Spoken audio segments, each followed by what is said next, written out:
यीशु मसीह के मधुर नाम में एक बार फिर से आप सबका स्वागत है। और हम जो है प्रकाशित वाक्य के ऊपर जो है टॉपिकल अध्ययन कर रहे हैं, ताकि जब हम एक्सप्लेनेटरी उस पे आए तो हमें ये चीज कठिन न लगे। मेरी कोशिश है कि वो सब चीजें जो प्रभु चाहता है हम समझें, और धीरे धीरे करके जो है मैं आपके समीप आता जा रहा हूं। आप जो है इसे रिकॉर्ड भी कर सकते हैं, YouTube से इसको बार बार देख सकते हैं, और रोक करके पॉज करके नोट्स बना सकते हैं, और प्रभु आपकी सहायता करेगा कि आपके द्वारा बहुत सारे लोग और आशीषित हों। आज एक महत्वपूर्ण शब्द जो है वो इस कड़ी में वो ये जो हम बार बार सुनते हैं, सात कलीसियाएं। और प्रभु अपने इस प्रकाशित वाक्य की पुस्तक में दूसरा और तीसरा अध्याय जो है पूरा इन सात कलीसियाओं के बारे में है। वो हम डिटेल में देखेंगे जब हम एक्सप्लेनेटरी उस पे आएंगे। और मैं आपको जो वर्तमान में स्थिति है इन कलीसियाओं की, जो तुर्की में पाई जाती हैं, कैसे थी, क्या थी, उसका पूरा डिटेल, और आज जो पुरातत्व जो है विभाग ने वो सारी जगह खोज ली, सारे चर्चेस खोज लिए, इनके बारे में भी जो है वर्णन जो है वो पहले अध्याय में भी आया। मेरे साथ यदि आपके पास बाइबल है तो निकाल लें। प्रकाशित वाक्य की पुस्तक का पहला अध्याय और 11वीं आयत।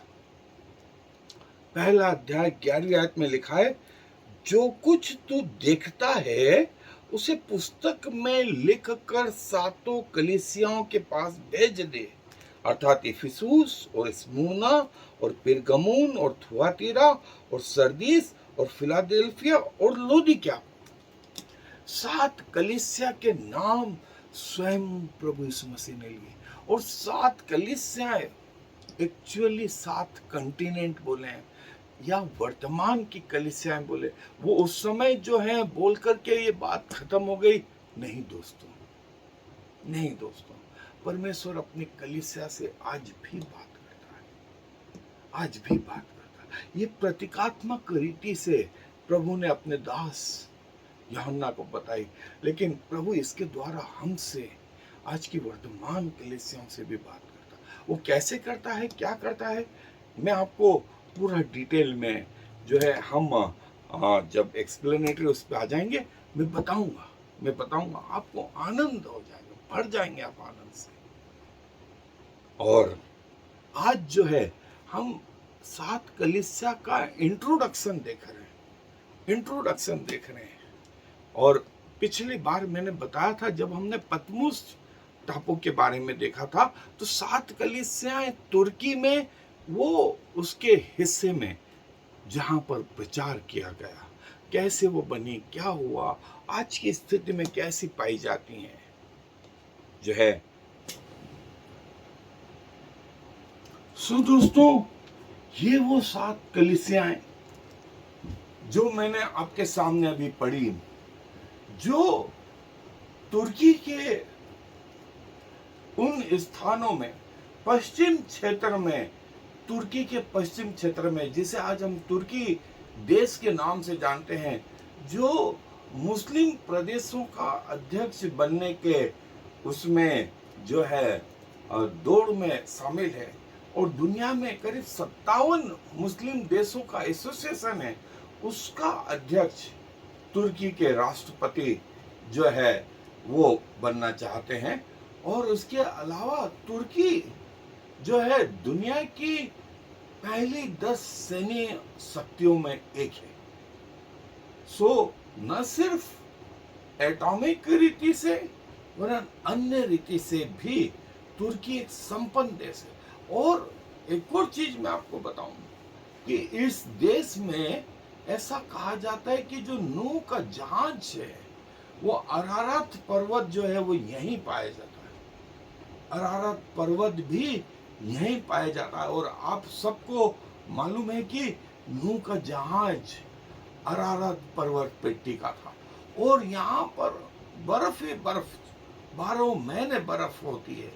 सो हो सकता है कि अंत के दिनों में परमेश्वर वो नूह का जहाज भी प्रकृति से लेकर के आए और लोगों को कहे, देखो देखो वो जो मैंने अपने वचन में कहा था, जो कर दिखाया।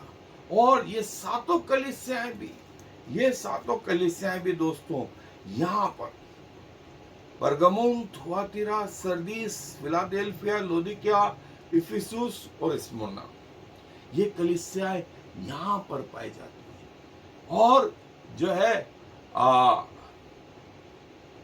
पतमुस जो हिस्सा है, पतमुस का जो हिस्सा है, जो है प्रभु यीशु मसीह स्वयं ने कहा कि उन 7 कलीसिया को, जो कुछ तू देखता है उसे पुस्तक में लिख, जो कुछ तुझे दिखाया जा रहा है उसे पुस्तक में लिख कर जो है 7 कलीसियाओं के पास भेज दे। और स्वयं प्रभु यीशु मसीह ने जो है ये सातों कलीसियाओं के नाम लिए दोस्तों, ये सातों कलीसिया। और जैसा मैंने कहा, ये 7 कलीसिया, 7 महाद्वीप, वर्तमान कलीसिया, इन सब के लिए आज 2000 साल बाद भी ये वचन धुंधलाया नहीं है। ये आज भी उतना ही जीवित है जितना उस समय था जब प्रभु ने पतमुस में यूहन्ना को दर्शन दिया।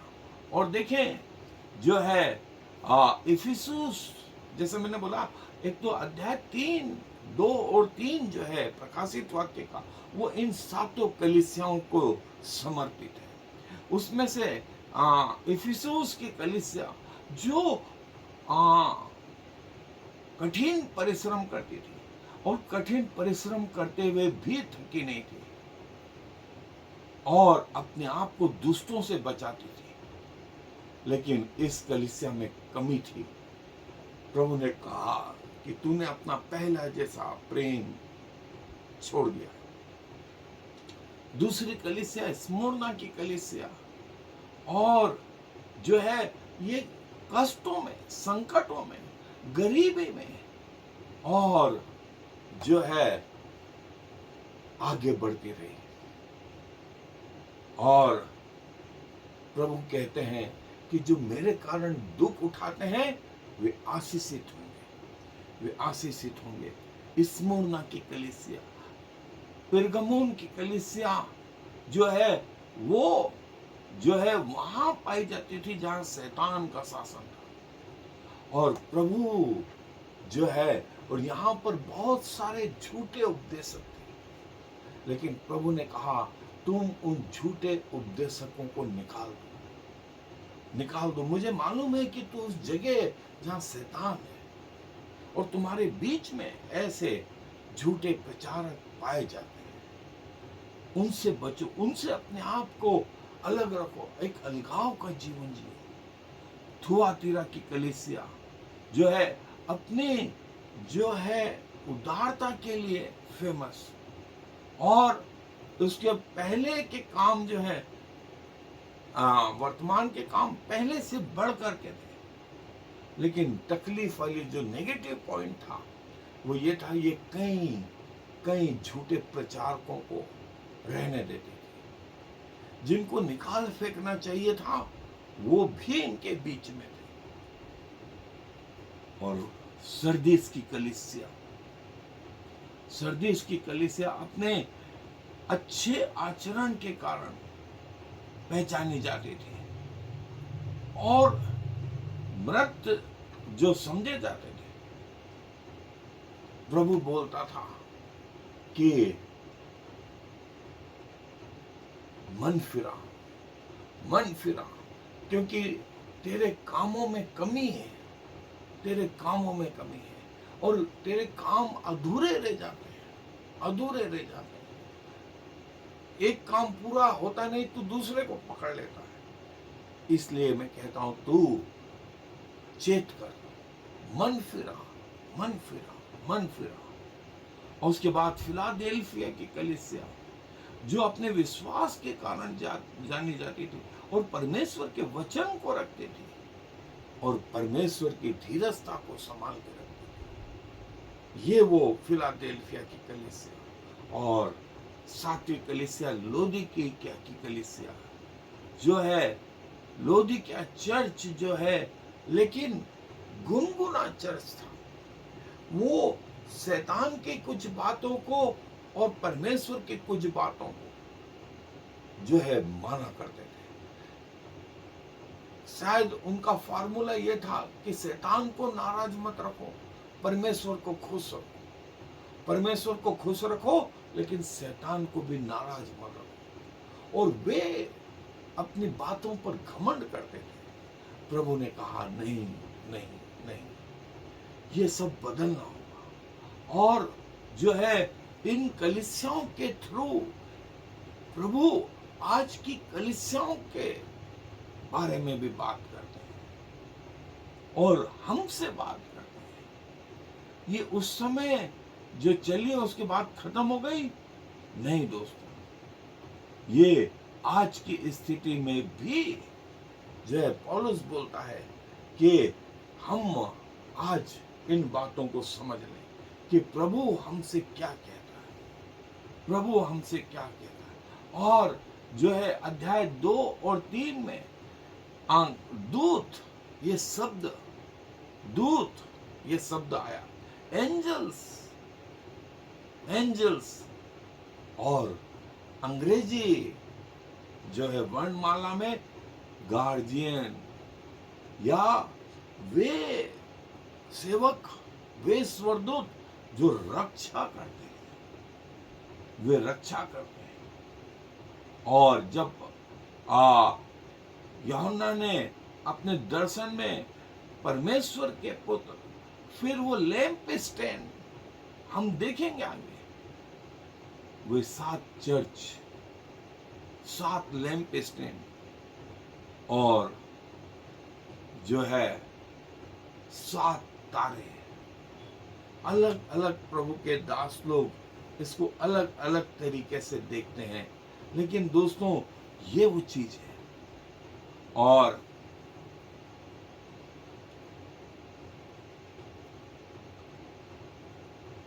यू और योर्स एक वचन और बहुवचन का उपयोग अध्याय 2 के दूसरे आयत से तीसरे अध्याय के 18वें आयत तक वो इन दूतों के लिए सिंगुलर एक वचन और बहुवचन भी जो है। और प्रभु ने कई जगह इनको डांट लगाई, प्रभु ने कई जगह इनको जो है चेताया। और जो है प्रभु चाहता था कि ये लोग सुधरे, ये लोग सुधरे, ये लोग चर्च का जो है, जो कलीसिया है उसमें जो कमियां हैं, प्रभु ने दोनों चीज बताई। पॉजिटिव बातें जो थी वो बताई, फिर नेगेटिव बातें जो कमियां थी वो बताई, और उन कमियों को कैसे सुधारा जाए ये बताया, कैसे स्थिर बने रहे ये प्रभु चाहते थे। और ग्रीक शब्द जो एंजल्स के लिए आया, और ये जो एंजल्स इस प्रकार से लिखा हुआ, ये हेवनली एंजल के लिए नहीं, लेकिन प्रभु के सेवकों के लिए, प्रभु के सेवकों के लिए। और न सिर्फ प्रकाशित वाक्य में, लेकिन मत्ती रचित सुसमाचार, मरकुस और लूका रचित सुसमाचार, और प्रकाशित वाक्य के 22वें अध्याय में लिख, मेरे दूत को लिख, कलीसिया के दूत को लिख। और प्रभु ये चाहता है, ये चाहता है। और जैसा एक चार्ट के रूप में यदि आप देखें तो हमने देखा, मैंने शॉर्ट में बताया था, इफिसुस की कलीसिया जो है वो किस प्रकार की कलीसिया, स्मुरना की कलीसिया, पेरगामुस की कलीसिया, थुआतीरा की कलीसिया, सरदीस की कलीसिया, फिलाडेल्फिया की कलीसिया और लौदीकिया की कलीसिया, इनके क्या पॉजिटिव पॉइंट थे और इनके कहाँ नेगेटिव पॉइंट थे।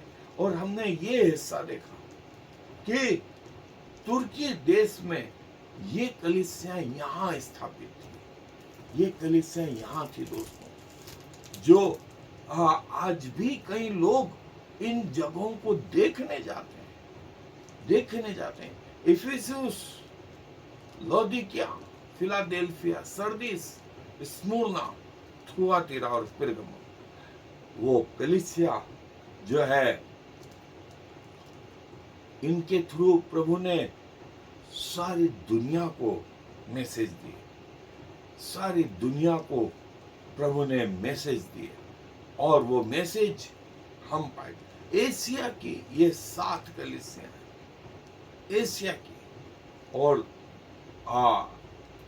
जैसा मैंने बताया कि प्रतीकात्मक चिन्ह के रूप में, प्रतीकात्मक चिन्ह के रूप में जो है तुर्की में ये कलीसिया है, आज भी इनके अवशेष पाए जाते हैं, आज भी इनके अवशेष पाए जाते हैं। सो दोस्तों, वो 7 कलीसिया हैं और प्रभु बोलता है कि अब उनके दाहिने हाथ में 7 तारे, 7 कलीसिया के दूत, 7 कलीसिया के दूतों को लिख लिख लिख। और प्रभु इन 7 कलीसियाओं के थ्रू आज हमसे भी बात करते हैं, हमारे कलीसियाओं से बात करते हैं। और जो है किस सन में कौन सी कलीसिया रही, और जो है प्रभु क्या चाहते हैं, प्रभु क्या चाहते हैं। सो दोस्तों, ये सिर्फ इन 7 कलीसियाओं का एक इंट्रोडक्शन है, एक इंट्रोडक्शन है। और वो 7 कलीसियाओं के जो डिटेल हैं, मैं आपको जब हम एक्सप्लेनेटरी अध्ययन पे आएंगे तो एक एक कलीसिया का डिटेल हम देखेंगे, एक एक कलीसिया के। और ये कलीसियाएं जो आज से 2000 साल पहले थी, उनके अवशेष आज भी हैं दोस्तों, आज भी है। तुर्की में कई लोग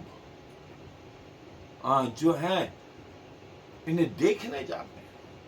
और मेरी कोशिश ये है कि आप घर बैठे इन कलीसियाओं के उन चित्रों को देखें और समझें कि प्रभु इन कलीसियाओं के थ्रू हमसे, हमारे चर्चों से, हमारे व्यक्तिगत जीवन से क्या बात करता है। सो प्रभु अपने वचनों पर आशीष दे। आए दुआ में अपने सरों को झुकाएं। प्रभु जी, धन्यवाद, धन्यवाद और धन्यवाद। आप जो युग युगान से युग युगान तक बने रहने वाले परमेश्वर हैं प्रभु, और आप मन और हृदय के जानने वाले हैं। आपको प्रयोजन नहीं कि कोई आपको बताए या सिखाए। आपकी आंखें मनुष्य की ओर लगी रहती हैं, आपके कान उनकी ओर लगे रहते हैं। आप समझते हैं पिताजी, जैसे भी हैं पिता, अपने आप को आपके समीप ला करके रख देते हैं। प्रभु, आपके वचनों को समझने के लिए जिस रीति से आपने यूहन्ना की आत्मिक आंखें खोली, हमारी भी आत्मिक आंखें खोलें कि हम आपको निहार सकें। हमारे आत्मिक कान खोलें कि हम आपकी वाणी को सुन सकें। हमारे आत्मिक हृदय को खोलें कि हम आपकी बातों को समझ सकें। हम अपना शरीर, प्राण, आत्मा प्रभु आपको समर्पित करते हुए इस विनती को प्रभु यीशु मसीह के नाम से मांग लेते हैं। आमीन। और फिर शमा इस्राएल यावे एलोहेनु यावे echad. Hear, O Israel, the Lord is our God, the Lord alone.